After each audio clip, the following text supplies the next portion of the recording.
ये जो आप सड़कें सूनी देख रही हैं और यहाँ पर खड़ी हुई जो पुलिस देख रहे हैं, ये सभी तैयारी है शेख हसीना को मौत की सज़ा सुनाने की। ये जो तस्वीरें आप देख रहे हैं जिसके अंदर बांग्लादेश की सड़कों पर कोई नहीं है, आप जिस तरह का सन्नाटा आप यहाँ सड़कों पर नोटिस कर सकते हैं, यहाँ पर पुलिस की चाक-चौबंद व्यवस्था जो बांग्लादेश में देख रहे हैं, ये तैयारियाँ थी अपने पूर्व प्रधानमंत्री शेख हसीना को मौत की सज़ा सुनाने की। आपके दिमाग में उड़ रहे पहला प्रश्न जो उठ रहा होगा वो यही, तो क्या इन्हें अब मौत की सज़ा मिल गई है? इसका मतलब इन्हें अब भारत से बांग्लादेश भेज दिया जाएगा, नंबर 1। नंबर दूसरा, क्या भारत ऐसा होने देगा? आज के सेशन में हम सारी बातों पर ज़िक्र करेंगे क्योंकि शेख हसीना को आज डेथ सेंटेंस दे दिया गया है। और अब अगला प्रश्न यही बनता है कि क्या इस डेथ पेनल्टी के अगेंस्ट शेख हसीना के पास कोई ऑप्शन बचा भी है? क्या भारत उन्हें अब प्रत्यर्पण संधि की पालना करते हुए एक्स्ट्रेडिशन ट्रीटी भारत और बांग्लादेश के बीच में यह समझौता है कि अगर हमारा कोई अपराधी बांग्लादेश में है और बांग्लादेश का कोई अपराधी भारत में है तो दोनों देश एक दूसरे को उन अपराधियों का एक्सचेंज करेंगे। तो क्या ऐसा करते हुए भारत अपराधियों के एक्सचेंज की नीति अपनाते हुए शेख हसीना को बांग्लादेश भेज देगा? आज के सेशन में हम आपके साथ यह जानकारी साझा करेंगे। साथियों, बांग्लादेश की राजधानी ढाका की एक इंटरनेशनल क्राइम ट्रिब्यूनल में 5 में से 2 मामलों के अंदर, बाकी मामलों में उन्हें उम्र कैद की सजा सुनाई जा चुकी है, लेकिन 2 मामलों के अंदर उन्हें मौत की सजा सुनाई गई है। शेख हसीना जुलाई 2024 के अंदर जो छात्र आंदोलन हुए थे, उनके हत्याओं की मास्टरमाइंड बताई गई और जैसे ही उन्हें यह सजा सुनाई गई, कोर्ट रूम में प्रेजेंट लोगों के द्वारा तालियां बजाकर फैसले का स्वागत किया गया। शेख हसीना के बाद दूसरे नंबर पर रहे पूर्व गृह मंत्री असदुज्जमान खान, उन्हें 12 लोगों की हत्या का दोषी मानते हुए फांसी की सजा सुनाई गई और तीसरे नंबर पर रहे एक आईजी जो कि सरकारी गवाह बन गए जिनका नाम है ममून, उन्हें 5 साल की सजा सुनाई गई क्योंकि वो सरकार के समर्थन में आ गए। यानी कि इस समय पर यूनुस सरकार के समर्थन में होने के चलते उनकी सजा को कम कर दिया गया। तो शेख हसीना, उनके गृह मंत्री और उसके अलावा एक आईजी, इन 3 को फैसले सुनाए गए जिनमें 2 को मौत की सजा सुनाई गई। ये कोर्ट रूम का वो नजारा है जिसमें कोर्ट के अंदर प्रेजेंट जो जज है उनके द्वारा फैसला सुनाया जा रहा है। अब यहां पर कुछ तथ्यात्मक जानकारी साझा कर लेते हैं। साथियों, बांग्लादेश के अंदर जैसे भारत में सुप्रीम कोर्ट है, ऐसे वहां भी सुप्रीम कोर्ट है, लेकिन कुछ विशेष मामलों के लिए एक कोर्ट बनाई गई थी जिसे इंटरनेशनल क्राइम ट्रिब्यूनल कहा गया था। भारत में भी ट्रिब्यूनल का कल्चर है। भारत में ट्रिब्यूनल कैसे होती है? जैसे नेशनल ग्रीन ट्रिब्यूनल एनजीटी हमारे यहां पर है, ऐसे ही सीएटी हमारे यहां पर है। तो ट्रिब्यूनल्स हर देश में होती हैं या फिर वो देश जो ट्रिब्यूनल फॉलो करते हैं। ट्रिब्यूनल क्या है? कुछ खास मामलों के लिए बनाई गई न्यायपालिकाएं हैं जो उन कार्यों के लिए मतलब महारत रखती हैं। अब इंटरनेशनल क्राइम ट्रिब्यूनल, क्या बांग्लादेश के अंदर कोई अंतरराष्ट्रीय जज आके बैठता है? आंसर है नहीं। तो फिर ये इंटरनेशनल कैसे हो गई? और इंटरनेशनल क्राइम पर ये लोग फैसले देने वाले कौन लोग हो गए? ये बड़ा सवाल बनता है। बांग्लादेश ने बकायदा अपने यहां पर एक इंटरनेशनल क्राइम ट्रिब्यूनल बनाया हुआ है। ये एक कोर्ट की तरह ही है और इस कोर्ट का काम है कि ये सजा सुनाता है। अब जैसे आप नीदरलैंड के अंदर हेग जो है, वहां पर आप आईसीजे सुनते हैं, इंटरनेशनल कोर्ट ऑफ जस्टिस सुनते हैं, लेकिन उस इंटरनेशनल कोर्ट ऑफ जस्टिस के अंदर न्याय अंतरराष्ट्रीय रूप से सुनाया जाता है। वहां पर अंतरराष्ट्रीय जजेस बैठते हैं, बहुत सारे देश उस फैसले को बैक करते हैं। तो क्या बांग्लादेश की जो इंटरनेशनल कोर्ट जो है, ये क्राइम के लिए जो कोर्ट बनाई गई है, इंटरनेशनल कोर्ट जो है, क्या इसे भी अंतरराष्ट्रीय मान्यता प्राप्त है? आंसर है नहीं। क्या इसमें कोई अंतरराष्ट्रीय जज बैठता है? आंसर है नहीं। तो फिर ये किस आधार पर फैसला सुना रही है? क्योंकि बांग्लादेश सरकार चाहती है, बस इसलिए ये फैसला सुना रही है। अब फिर एक बड़ा सवाल बनता है, जब कुछ ऐसा है ही नहीं तो बांग्लादेश में क्या नई कोर्ट बनी है क्या? नहीं। फैक्ट ये है कि जब शेख हसीना प्रधानमंत्री हुआ करती थी, 2010 के दौर में भी ये कोर्ट उन्हीं ने ही बनाई थी। ये ट्रिब्यूनल उन्हीं ने ही बनाई थी। तो क्या ये सुप्रीम कोर्ट से ऊपर होती है? नहीं। इस कोर्ट के जो फैसले हैं, वो सुप्रीम कोर्ट में चैलेंज किए जा सकते हैं। जैसे राजस्थान के अंदर अगर हाई कोर्ट कोई फैसला दे, आपको उसके खिलाफ अगर जाना है तो आप सुप्रीम कोर्ट जा सकते हैं। ऐसे ही इस ट्रिब्यूनल के खिलाफ भी सुप्रीम कोर्ट में चुनौती देने जा सकते हैं। जैसे एनजीटी के केस में है। एनजीटी के फैसले के खिलाफ यानी नेशनल ग्रीन ट्रिब्यूनल के फैसले के खिलाफ आप सुप्रीम कोर्ट जा सकते हैं। बिल्कुल वैसे ही यहां पर भी ट्रिब्यूनल के फैसले के खिलाफ आप बांग्लादेश की सुप्रीम कोर्ट जा सकते हैं। सवाल फिर वहीं की वहीं। तो फिर शेख हसीना ने इस कोर्ट ट्रिब्यूनल को क्यों बनाया था? क्योंकि पाकिस्तान के साथ जब इनका डिस्प्यूट था 1971 से पहले, तो पाकिस्तान और बांग्लादेश तो अलग देश बने थे। उस समय पर बांग्लादेश जब बनकर आया, शेख हसीना के पिताजी शेख मुजीबुर रहमान हुआ करते थे, बंग बंधु के नाम से जाना जाता था। उनके समय में जिन्होंने पाकिस्तान का साथ दिया या बांग्लादेश को सरवाइव कराने में जिन्होंने चुनौतियां पेश की, उनको सजा दिलाने के लिए इनके यहां पर इस इंटरनेशनल क्राइम ट्रिब्यूनल का निर्माण किया था शेख हसीना ने। तो पाकिस्तान का साथ देने पर बहुत सारे कट्टरपंथियों को इसी क्राइम ट्रिब्यूनल के द्वारा सजा दिलाई गई।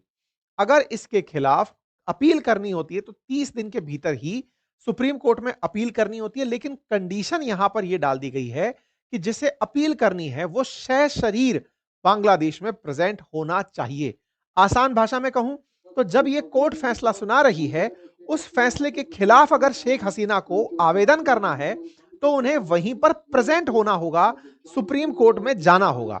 क्या आपको लगता है कि शेख हसीना बांग्लादेश जाकर सुरक्षित रह पाएंगी? क्या पुलिस उन्हें गिरफ्तार नहीं करेगी? तो इसका मतलब यह हुआ कि अपील का अधिकार तो है, लेकिन उसे वो एग्जीक्यूट नहीं कर सकती। ऐसे में क्या इस कोर्ट के द्वारा सुनाया गया फैसला भारत पर बाध्यकारी है? आज के सेशन में हम इस पर चर्चा करेंगे। फिलहाल के लिए बांग्लादेश ने जिस तरह से इसकी प्रस्तुति की है, आप उसे एक बार देखें। यहां पर इनके कॉलेजेस के अंदर बाकायदा बिग स्क्रीन लगाकर इस ट्रिब्यूनल के फैसले को सुनाया गया। अब यहां पर एक तथ्य मैं आपको और बता देता हूं, क्योंकि इन्हें सजा दिलाना छात्रों के आंदोलन का हिस्सा था, तो छात्र ही यहां पर एब्सेंट दिखाई दिए, यानी कि छात्रों के द्वारा यहां पर अब कोई उत्साह नहीं था, क्योंकि मोहम्मद यूनुस जिस तरह से सरकार को अब चलाए जा रहे हैं इनके जाने के बाद से, वो खुद बिना जनता के द्वारा चुने हुए सरकार को जिस तरह से चला रहे हैं, लोग अब उनसे भी चिढ़ने लगे हैं। लोगों को लगने लगा है कि भाई वो तो चलो इलेक्शन जीत कर आई थी, तुम तो कुछ भी कर कर नहीं आए हो और पिछले 1 साल से सरकार को चला रहे हो, 1 साल से अधिक समय से सरकार चला रहे हो। ये कौन सी पावर है जो तुम पा गए हो? कौन सी स्पेशल पावर पाए हो? शेख हसीना को इन कानूनों के तहत हत्याओं का आदेश देना, भड़काऊ भाषण देना, न्याय में बाधा डालना, छात्र अबू सईद की हत्या का आदेश देना, ये तमाम चीजों के चलते उन्हें फैसले सुनाए गए हैं। खैर, फिलहाल के लिए बांग्लादेश में यह सब हुआ। आपको याद होगा 13 तारीख को हमने एक सेशन किया था जिसमें बताया था कि शेख हसीना को 13 तारीख के दिन बताया जाएगा कि आपको कौन से दिन सजा मिलने वाली है, और इसके चलते आवामी लीग जो शेख हसीना की पार्टी है, उसके द्वारा पूरे बांग्लादेश में बंद का आह्वान किया गया था, विशेष रूप से ढाका को केंद्र बनाकर। 13 तारीख को ढाका में जब यह पता चलता है कि 17 तारीख को फैसला आएगा, तो 17 तारीख को फिर से ढाका में बंद का ऐलान किया गया। लेकिन इस बार ये जो मोहम्मद यूनुस हैं, ये साहब, प्रोफेसर साहब अपनी तरफ से पूरी व्यवस्था रखते हैं कि कोई भी व्यक्ति सड़कों पर ना आ जाए, इसलिए इतनी कड़ी मुस्तैदी के साथ पूरे बांग्लादेश को लॉक करा दिया जाता है। शूट एंड साइट का ऑर्डर दे दिया जाता है, यानी आज के दिन बांग्लादेश के अंदर कोई भी व्यक्ति सड़क पर ना हो जो प्रदर्शन के हाल में आया हो, अदरवाइज उसे पुलिस गोली मार देगी। आपको याद होगा 13 तारीख को जब बांग्लादेश में शेख हसीना के समर्थकों द्वारा प्रदर्शन किया गया था, उस पर मैंने सेशन किया था और बताया था कि 17 को प्रदर्शन फिर होगा, लेकिन इन प्रदर्शनों को देखते हुए ही पहले ही शूट एट साइट का ऑर्डर दे दिया गया ताकि इस तरह की हरकत ना हो। ये 13 तारीख को जनता जो सड़कों पर आई थी, ये 17 को ना आए, इसके लिए तमाम प्रयास किए गए। ये चीफ एडवाइजर के द्वारा भी गवर्नमेंट ऑफ बांग्लादेश की तरफ से कह दिया गया था कि भाई साहब पूरी तरह से सभी लोग ध्यान दें, कोई भी सड़कों पर ना आए। कुल मिलाकर शेख हसीना ने अगर छात्रों को सड़क पर आने से रोकने के लिए गोलियों का इस्तेमाल किया था, तो आज वही सब बातें ये लोग कर रहे हैं जो इनके अगेंस्ट सत्ता में आकर बैठे। सोचिए कि प्रदर्शन के अधिकार के नाम पर उन्हें शूट एट साइट का ऑर्डर अगर दे दिया जा रहा है, तो शेख हसीना ने भी तो यही कहा था।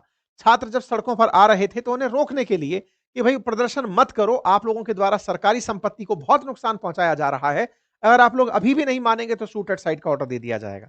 बड़ा ही मतलब ये हास्यास्पद है कि ढाका के पुलिस चीफ के द्वारा शूट एट साइट का ऑर्डर दिया जाता है और यह भी मोहम्मद यूनुस के द्वारा ही दिया गया होगा। किस न्याय की मोहम्मद यूनुस बात कर रहे हैं?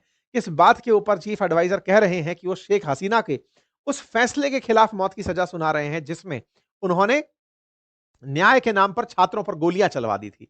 आज प्रदर्शनकारियों पर, पार्टी के प्रदर्शनकारियों पर अगर ये गोली चलाने का आदेश देते हैं, तो फिर ये किस तरह के न्याय की बात करते हैं? पर कोई बात नहीं, शेख हसीना फिलहाल भारत में है। अब बड़ा सवाल यह है कि क्या शेख हसीना इसके खिलाफ सुप्रीम कोर्ट में आवेदन करेंगी? जवाब है नहीं।